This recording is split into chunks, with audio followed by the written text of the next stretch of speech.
प्यारे बच्चों नमस्कार।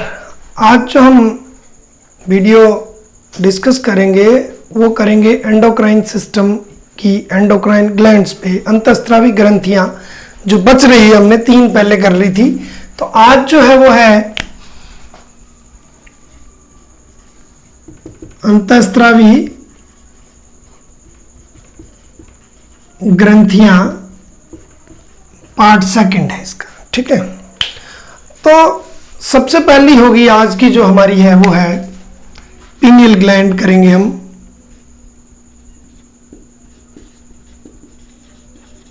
पीनियल ग्लैंड यानी कि पीनियल ग्रंथि।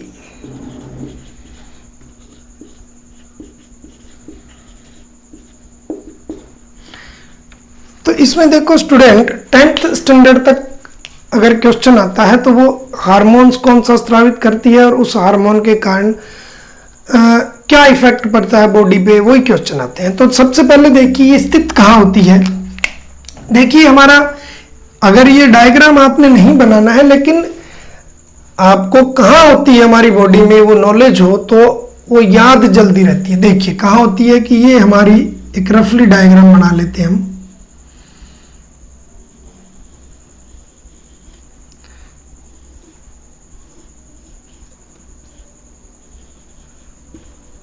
ये मान लो हमारा ब्रेन है, तो देखिए ये हमारा थैलेमस था। ये क्या था?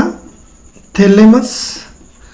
और ये सारा हमारा यहां से यहां होता है अग्र मस्तिष्क। तो अग्र मस्तिष्क में क्या होता है स्टूडेंट? अग्र मस्तिष्क में स्थित होती है, इतना लिख दो तो ही काफी है। अगर ज्यादा लिखो तो अग्र मस्तिष्क में एक खोखला तंतु होता है। अग्र मस्तिष्क में एक खोखला तंतु होता है ये, और यहां पर ये स्थित होती है। ठीक है, कौन सी? पीनियल ग्रंथि। ये याद रखना है आपने कि आपने लिखना है कि पीनियल ग्रंथि अग्र मस्तिष्क में स्थित होती है। इतना लिख दोगे तो ही काफी। अग्र मस्तिष्क में स्थित होती है। ज्यादा लिखो तो अग्र मस्तिष्क के थैलेमस में खोखले तंतु के अंदर स्थित होती है। ठीक है, अग्र मस्तिष्क में स्थित होती है। अब आ जाएगा ये मेलेटोनिन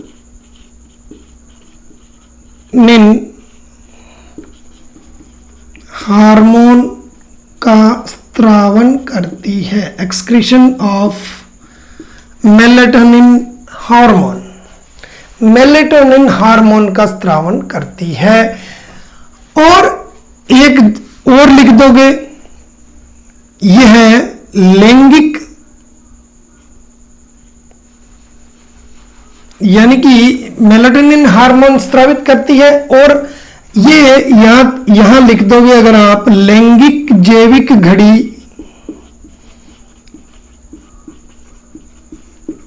के रूप में कार्य करती है। लैंगिक जैविक घड़ी, यानी कि इससे आपका अच्छा पॉइंट बन जाएगा। लैंगिक जैविक घड़ी के रूप में कार्य करती है। प्रकाश के आधार पर ये लैंगिक क्रियाओं का नियंत्रण करती है, इसलिए इसको लैंगिक जैविक घड़ी के रूप में कार्य करती है। अब देखिए जो ये मेलेटोनिन हार्मोन है, ये हमारे दैनिक लिए इंपॉर्टेंट है। ये 10वीं के लिए दैनिक लय का नियमन करती है। कौन सा? मेलेटोनिन हार्मोन है, ये दैनिक लय का नियमन। दैनिक लय में क्या हो जाएगा?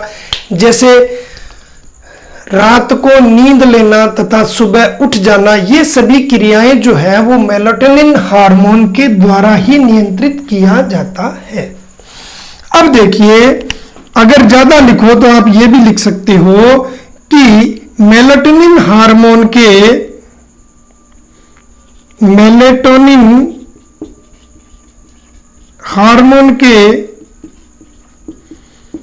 कम स्रावन के कारण देखिए इंपॉर्टेंट है, अंधे बच्चों में, ध्यान से, अंधे बच्चों में यौवनावस्था समय से पूर्व आ जाती है, इंपॉर्टेंट है, समय से पूर्व आ जाती है, ये लिखना तो और ज्यादा मार्क्स मिल सकते हैं आपको। क्लियर होगी? ये हमारा क्या था, पिनियल ग्लैंड के बारे में हो गया। तो याद क्या करना है, अगर मस्तिष्क में स्थित होती है नंबर 1 और मेलाटोनिन हार्मोन का स्रावण करती है, जिसके कारण दैनिक क्रिया का नियमन होता है और अंधे बच्चों में जैविक यौवनावस्था समय से पूर्व आ जाती है। क्लियर हो गया स्टूडेंट? आगे देखिए, सेकंड जो हम कर रहे हैं वो कर रहे हैं, अब मैं कर रहा हूं वो कर रहा हूं थायराइड ग्रंथि। देखिए ये आपका हो गया इसके बारे में। अब देखो थायराइड ग्लैंड, थायराइड ग्लैंड, देखिए थायराइड ग्रंथि स्टार्ट करने से पहले मैं बताता हूं कि ये हमारी सबसे बड़ी अंतःस्रावी ग्रंथि है। अब देखिए ये इस तरह से आपने बना देना है इसको, चित्र का कोई जरूरी नहीं है, लेकिन कहां स्थित होती है उसके बारे में आपको जब डायग्राम के थ्रू आप सीखोगे तो आपको ज्यादा याद रहेगा। ये इस तरह से होती है, देखिए हमारी श्वास नली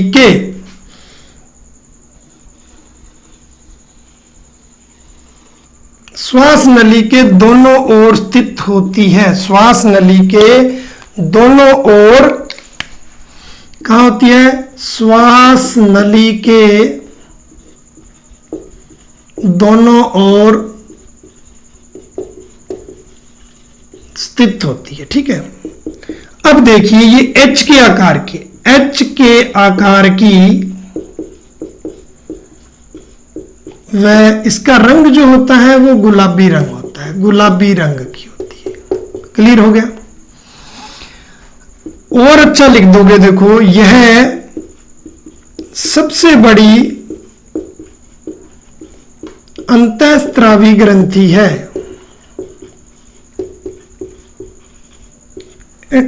ठीक है, सबसे बड़ी अंतःस्रावी ग्रंथि है। क्लियर हो गया? अब देखिए होता क्या है स्टूडेंट कि ये जो है वो थायरोक्सिन हार्मोन का स्रावण करती है। किसकी करती है?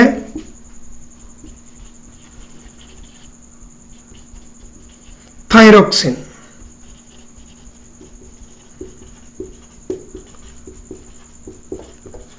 थायरोक्सिन हार्मोन का स्रावण करती है। अब देखिए आ जाएगा थायराइड ग्रंथि किस हार्मोन का स्रावण करती है? थायरोक्सिन। कार्य क्या है? देखिए कार्य सबसे पहले आरबीसी यानी कि लाल रक्त कणिकाओं के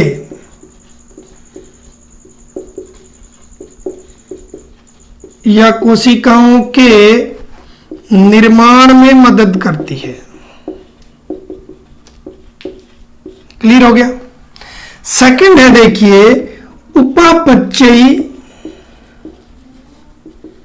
क्रियाओं का नियंत्रण। इंपॉर्टेंट है स्टूडेंट। जैसे देखिए मेटाबॉलिज्म रिएक्शंस क्या होती है? मेटाबॉलिज्म रिएक्शंस क्या होती है कि जो कण होते हैं किसी भी पदार्थ के उनको छोटे टुकड़ों में तोड़ देना, उनको तोड़ना, मेटाबॉलिज्म। जैसे अब देखिए कार्बोहाइड्रेट, वसा, प्रोटीन के उपापचय में सहायता करना। क्लियर होगी बात? क्लियर होगी स्टूडेंट? अब देखिए यहां एक इंपॉर्टेंट क्वेश्चन और है कि थायरोक्सिन हार्मोन जो होता है ना, ये थायराइड के लिए, जिसको आजकल आम बीमारी है गलगंट गोइटर जो होती है, तो ये आयोडीन, देखिए आयोडीन की कमी से क्या हो जाता है? घेंगा रोग अपने कहते हैं, या जिसको गोइटर बोल लो या गलगंड बोल लो, ये एक ही बात है। तो ये क्या होएगा, आयोडीन की कमी हमारे भोजन में होगी तो देखिए थायरोक्सिन, समझ लो थायरोक्सिन हार्मोन की कमी हो जाएगी। क्या हो जाएगी, हमारी थायराइड ग्रंथि जो होगी वो थायरोक्सिन हार्मोन कम स्रावित करेगी और जिससे हमें कौन सा रोग हो जाएगा, गोइटर या घेंगा रोग, गलकंट रोग हो जाता है। सीधा क्वेश्चन आता है, आयोडीन की कमी से होने वाला रोग कौन सा होता है, गलकंट या गोइटर, घेंगा। कौन सी ग्रंथि है जो आयोडीन पर निर्भर होती है, थायराइड ग्रंथि होती है। क्लियर हो गया स्टूडेंट, ओके। अब देखिए नेक्स्ट है, अब हम कर लेते हैं पैराथायराइड ग्लैंड। पैराथायराइड ग्लैंड देखिए,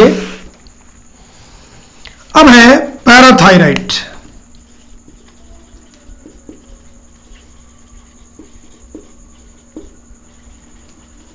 यानी कि पैराथायराइड ग्रंथि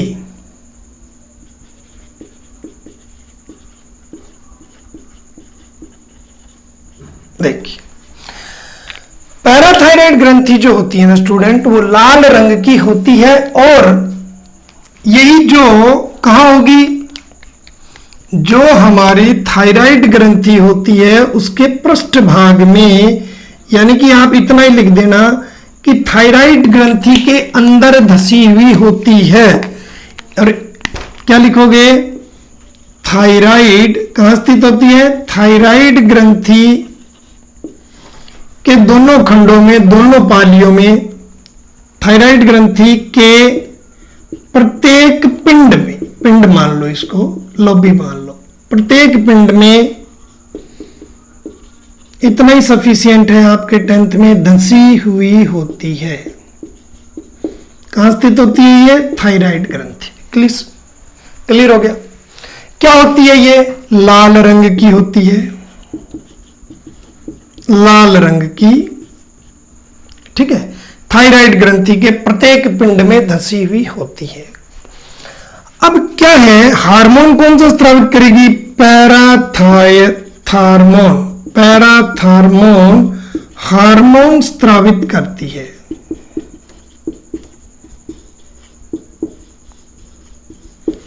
देखो अब देखिए यही क्वेश्चन आ जाएगा, सीधा पड़ा है, पैराथायराइड ग्रंथि, पैराथार्मोन कहां स्थित होती है, थायराइड ग्रंथि में। कार्य देखिए क्या होते हैं। अब ध्यान से देखना स्टूडेंट, हमारा जो रक्त होता है या ब्लड जिसको बोलो, ब्लड में या रक्त में, ध्यान से, कैल्शियम व फास्फेट, ध्यान रख लेना, कैल्शियम व फास्फेट के स्तर का निर्धारण करती है या नियंत्रण करती है।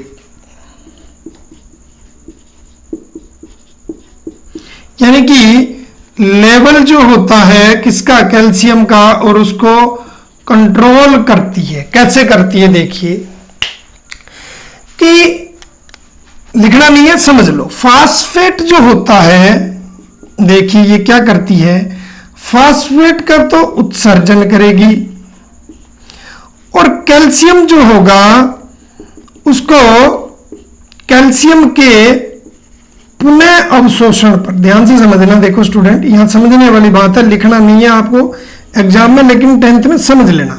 पुनः अवशोषण में मदद करती है। कैसे, अब देखो हमारी बोन्स जो होती है, हड्डियां होती है, उनके लिए कैल्शियम ज्यादा जरूरी होता है और क्या करती है ये, विटामिन डी संश्लेषण में मदद करती है। अब विटामिन डी भी हमारी हड्डियों के लिए जरूरी है।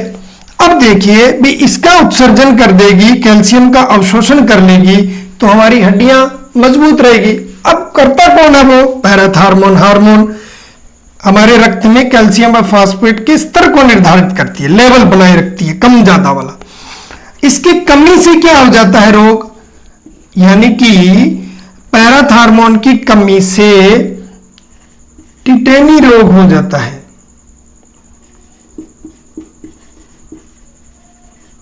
टिटेनी रोग, और इस टिटेनी रोग के कारण क्या आ जाता है स्टूडेंट, मांसपेशियों में, मानव शरीर की मांसपेशियों में ऐंठन हो जाएगी,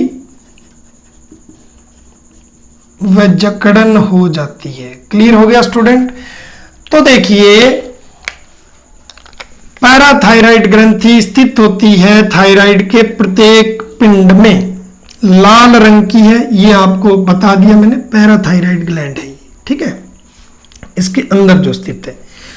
हार्मोन, पैराथार्मोन रक्त में कैल्शियम और फास्फेट के लेवल को कंट्रोल करती है और इसकी कमी से टिटेनी रोग हो जाता है। इतना ही करना है हमने। ओके, वीडियो को लास्ट तक देखोगे तो आपको बेनिफिट होगा, और टू द पॉइंट जो आपकी 10th की बुक्स है उसके अकॉर्डिंग ही आपको कराया जा रहा है। बीच में जो चीज मसाला डाला जा रहा है वो आपके इंटरेस्ट के लिए है, और डायग्राम भी आपको बनाने की जरूरत नहीं होती इसका, पर ये क्यों है? क्योंकि आपको याद रह जाए, कि रटना ना पड़े आपको।